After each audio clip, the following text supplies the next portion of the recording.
وایي چې تا په یو نکاح کې نکاح تړلی نو ډېر ښه الفاظ د ادب نه ډک الفاظ دې ذکر کړه هغه الفاظ دا و چې تا هغه سړي ته وی کم چې وکیل و چې د پلانکي لور په پلانکي شرایطو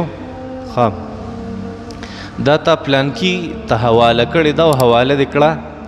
نو ما یو مولي صاحب ته وی چې هغه به ډېر غلط الفاظ استعمالول په خپله نکاح کې کله چې به نکاح تړله ښه کم الفاظ چې مشهور دي تا ورکړې وه ور دې کړه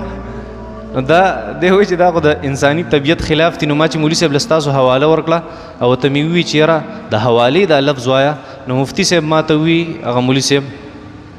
چې د حوالې او د ورکولو په لفظ کې ډېر غټ فرق دی د حوالې په لفظ سره نکاح نه کېږي دروغ یې راته ویلي که هر مولي صاحب درته ویلي دي حواله زیاته بهتره د څه شي نه د ورکړې د لفظ نه پوهېږي دا الفاظ مناسب نه دي دا الفاظ بهترین الفاظ دي او په کار چې مولیان صاحبان دا بدل کړي او داسې دي وایي چې تا حواله کړې وه او حواله دې کړه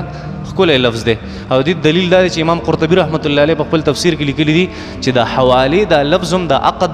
عقد نکاح یا د عقد بیع دپاره استعمالیږي کې هېڅ نقصان نشته ښه